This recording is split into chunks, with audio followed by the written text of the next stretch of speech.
তুই নামাজের নাম করে কই কই ঘুরোস কি ভাবছিস বুঝি না আমরা। ম্যাডাম, এটা আপনি কি করলেন?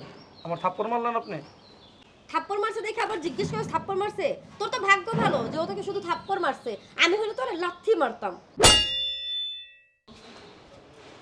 কি রে, গেট বন্ধ, আবার দারোয়ানও নাই। ও প্রতিদিন এই কাজ করে, ও প্রতিদিন কাজ ফাঁকি দিয়ে এখানে ওইখানে চিপাই চিপাই ঘুরে বেড়ায়। ওকে কানে নিচে দিয়ে বোঝাতে হবে যে প্রতিদিন গেট বন্ধ করে এখানে ওখানে যাওয়ার ফল কিরকম। কেমনটা লাগে বলতো? একে হচ্ছে জরুরি কাজ, তারপরে স্যার ওয়েট করতেছে, এর মধ্যে দারোয়ান নাই, আবার গেট বন্ধ। কোথায় যে যায়। উনি খালি আজকে আসুক না, ওনার একদিন কি আমার একদিন আমি দেখায় ছাড়বো। ওনাকে শুধু আসতে দে। আসসালামু আলাইকুম ম্যাডাম। ম্যাডাম, ভিতরে তো অবশ্যই যাব, তার আগে আপনি বলেন আপনি কোথায় গিয়েছিলেন। ম্যাডাম, আমাকে ভুল বুঝেন না। ওই কেউ নাই, ফাঁকা পাইছি, তা মনে করলাম নামাজের সময় যেতেছে, তাই গেটটা লাগাই আমি নামাজটা পড়তে গেছিলাম। ভণ্ডামি করেন কি মনে করছেন? এগুলো আমরা বুঝি না? আপনি নামাজের নাম দিয়ে এখানে ওখানে চিপা চাপায় যাবেন, বিড়ি খাইতে যাবেন, চায়ের দোকানে গিয়ে আড্ডা দিবেন, আর আমরা ধরতে পারবো না? না, আস্তাগফিরুল্লাহ, আস্তাগফিরুল্লাহ। ম্যাডাম কী বলতেছেন? আমি বিড়ি খাই চিপা চাপাই? বিশ্বাস করেন আমি বিড়ি সিগারেট খাই না। আমি 5 ওয়াক্ত নামাজ পড়ি, আবার রোজা রাখছি, কেমনে বিড়ি খাবো আমি? তুই নামাজের নাম করে কই কই ঘুরোস কি ভাবছিস বুঝি না আমরা। ম্যাডাম, এটা আপনি কি করলেন? আমার থাপ্পড় মারলেন আপনি? থাপ্পড় মারছে দেখে আবার জিজ্ঞেস করে থাপ্পড় মারছে? তোর তো ভাগ্য ভালো যে ও তোকে শুধু থাপ্পড় মারছে, আমি হলে তোরে লাথি মারতাম। ম্যাডাম, এটা কোনো কাজ করলেন কোন? আমি 5 ওয়াক্ত নামাজ পড়ার চেষ্টা করি, আর আমাকে আপনি হাত তুললেন? আমি তো আপনাদের বাবার বয়সী, ঠিক না? কি বলে শুনলি? ও নাকি আমাদের বাবার বয়সী। আসছে সিকিউরিটি গার্ড হয়ে আবার আমাদের বাবার সাথে তুলনা করে নিজেকে। ম্যাডাম, আপনি তো শিক্ষিত মানুষ, এরকম আচরণ কেন করতেছেন আমার সাথে? আমরা শিক্ষিত অশিক্ষিত আর আমাদের ব্যবহার কেমন হবে এগুলো তো তুই ঠিক করবি না। হ্যাঁ, তোর কাছ থেকে শিখবো আমরা ব্যবহার। তোর এত বড় সাহস, তুই আমাদের শিক্ষা নিয়ে কথা বলিস? তোর এত বড় কলিজা, স্যারকে বলে আজকেই তোকে এই চাকরি থেকে বের করব। ম্যাডাম প্লিজ এই কাজটা আপনারা করেন না। আমি গরিব মানুষ, আমার যে চাকরিতে বাইর করে দেন। আমি শক্ত কোনো কাজও করতে না, ভারী কাজ করতে পারি না।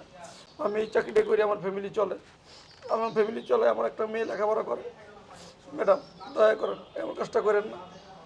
শোন, তোকে এক শর্তে মাফ করতে পারি, আর কোনোদিন যদি এই নামাজের কথা বলে ফাঁকি দেস, খুব খারাপ হয়ে যাবে, খুব খারাপ হয়ে যাবে, বুঝছিস? ম্যাডাম এটা কোনো কথা বললেন?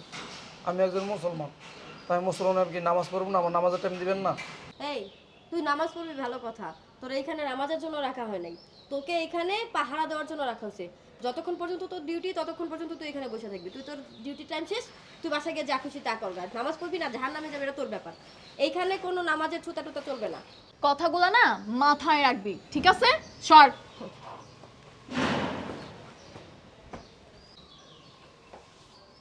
হে আল্লাহ, তুই মানুষের হেদায়েত দান করো আল্লাহ, সহি বুঝ দান করো আল্লাহ। Good afternoon sir. Good afternoon. Sir fine. আচ্ছা মিস নাহিদা, আপনি কোন ইউনিভার্সিটি থেকে পড়ালেখা শেষ করেছেন? কেন স্যার?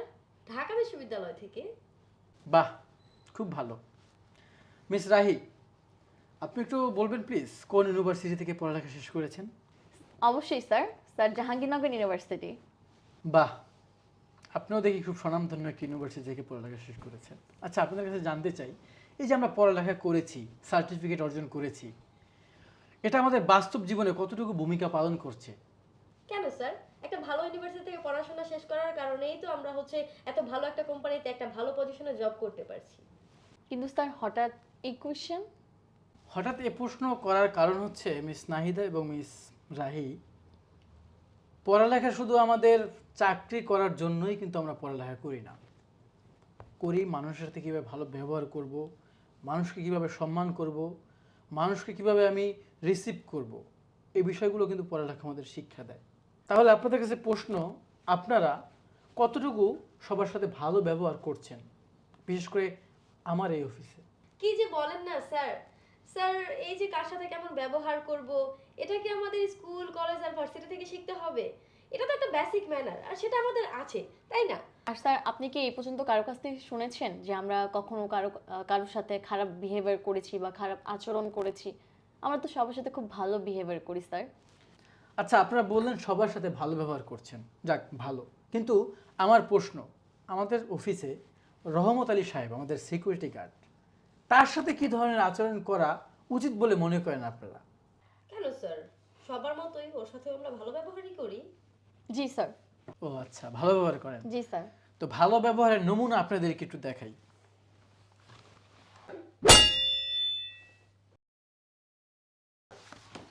কি দেখলেন? এই হচ্ছে আপনাদের ভালো ব্যবহার। স্যার ও একটা ফাঁকিবাজ স্যার। স্যার আমরা প্রায়ই এসে দেখি যে মানে গেট খালি থাকে, ও নাই ওখানে। মানে যে কেউ তো স্যার অফিসের ভিতরে ঢুকে যেতে পারে, চোর ডাকাত, তাই না? ঢাকা শহরে তো চোর ডাকাতের উপদ্রব অনেক বেশি। আর এর মধ্যে যদি সিকিউরিটি গার্ডও গেটে না থাকে, তাহলে স্যার কেমন হতে পারে পরিস্থিতি ভাবেন একবার। তো আমরা এটাই চিন্তা করেছিলাম যে ও যেহেতু মানে যখন তখন চলে যায়, তো ওর সাথে তো আমরা ভালোভাবেই কথা বলছিলাম, কিন্তু ও তর্ক করছিল স্যার আমাদের সাথে। তো এক পর্যায়ে স্যার একটু মানে হ্যাপার হয়ে গেছিলাম, কিছু করার ছিল না স্যার। আর স্যার, ও নামাজের কথা বলে এখানে ওখানে ঘুরে বেড়ায়। আপনি কি ওকে মাস শেষে স্যালারি দেন নামাজ পড়ার জন্য? মিস রাহি, চুপ করুন। আমিও ভালো করে জানি আমি তাকে নামাজের জন্য রাখি নাই, আমি তাকে কাজের জন্য রাখছি। কিন্তু আপনি ভুলে যাবেন না, এটা রমজান মাস। আর হোক না রমজান মাস, তাতে কি? রমজানের বাহিরেও যদি একজন মানুষ নামাজ পড়তে চায়, তাকে আপনি কি করবেন? এর জন্য গায়ে হাত তুলবেন? আপনাদের জানা উচিত ছিল একজন মানুষ কেন গেছে। সে এক্সপ্লেন করছে, কিন্তু আপনারা কি করলেন? আপনাদের রাগ ক্ষোভ তার উপরে আপনারা প্রকাশ করছেন, সেটা আপনারা পারেন না। এবার আমি শুনতে পেয়েছি সে বলছে বাবার বয়সী। সে ধনী হোক গরিব হোক, সে কিন্তু আপনার বাবার বয়সী, সেটা আপনাকে মানতে হবে। একজন মানুষ সিকিউরিটি গার্ড হলেই যে সে আপনার বাবার সাথে তুলনা করা যাবে না, বিষয়টা কিন্তু সেরকম না। আপনারা কি করে পারলেন বাবার বয়সী একজন মানুষের সাথে এভাবে খারাপ ব্যবহার করতে, গায়ে হাত তুলতে? আমি বুঝতে পারলাম না কিছু। একবার আপনাদের বুক কাঁপলো না? আবার আপনারা পরিচয় দেন আপনারা বাংলাদেশের সবচেয়ে স্বনামধন্য বিশ্ববিদ্যালয় থেকে পড়ালেখা করেছেন, পাশ করেছেন, আপনারা শিক্ষা গ্রহণ করেছেন, আপনারা পারিবারিক শিক্ষা পেয়েছেন। আর কি বললেন? আপনারা কার সাথে কী ধরনের ব্যবহার করতে হবে সেটা আপনারা জানেন, আপনাদের বেসিক ম্যানার। কিন্তু একজন সিকিউরিটি গার্ডের সাথে কীভাবে ব্যবহার করতে হবে সেটা আপনারা জানেন না। হ্যাঁ, এই হচ্ছে আপনাদের বেসিক ম্যানার। একজন মানুষ আজান দিলে নামাজ পড়তে চলে যায়, এখানে আমাদের আরও সহযোগিতা করা উচিত, কিন্তু সেখানে আপনারা কি বললেন? নামাজের কথা শুনে আরও খেপে। এটা আপনাদের একদমই করা ঠিক হয়নি। আমি আপনাদের কাছে এটা আশা করি নাই, কারণ আপনারা যেই পজিশনে আমাদের এই অফিসে কাজ করেন, আপনাদের সাথে এই ব্যবহারটা যায় না। প্লিজ স্যার এভাবে আর লজ্জা দিবেন না স্যার, আমরা বুঝতে পেরেছি আমাদের কাজটা ঠিক হয়নি স্যার। আসলে আমরা না ছোট ছোট অনেক এমপ্লয়ীদেরকে না মানুষই মনে করি না, কিন্তু এটা যে আমাদের কত বড় ভুল, আজকে আপনি আমাদের ভুলটা আমাদের চোখে আঙুল দিয়ে দেখিয়ে দিলেন। Thank you sir. জি স্যার, আমরা আমাদের ভুলটা বুঝতে পেরেছি। নেক্সট টাইম থেকে আর আমরা কখনো এরকম বাজে আচরণ কারোর সাথে করবো না। এমনকি স্যার, সে ছোট হোক বড় হোক, সে আমাদের কাছে সম্মানটাই ডিজার্ভ করবে। আসলে মিস নাহিদা এবং মিস রাহি, আমরা আসলে ভুলগুলো বুঝতে পারি, কিন্তু একটু দেরিতে বুঝতে পারি। আল্লাহ তাআলা কি বলেছে জানেন? আল্লাহ তাআলা তার নিজের হক কেউ যদি নষ্ট করে সেটা মাফ করে দিবে, কিন্তু মানুষের হক যদি কেউ নষ্ট করে সেটা সে মাফ করবে না। তাই আমি বলবো, আপনারা যে আচরণটা করেছেন, তার গায়ে হাত তুলেছেন, এর চেয়ে বড় কষ্ট তার জন্য কিছু হতে পারে না, বিকজ আপনারা তার মেয়ের বয়সী। তাই আমি বলবো আপনারা তার কাছে গিয়ে ক্ষমা চেয়ে নেবেন। সে যদি আপনাদের মাফ করে দেয়, ফাইন, ভালো। জি স্যার। আমরা সেটাই করব, আর আজকেই করব। আপনাদেরকে ধন্যবাদ, আপনারা বুঝতে পেরেছেন বিষয়টা।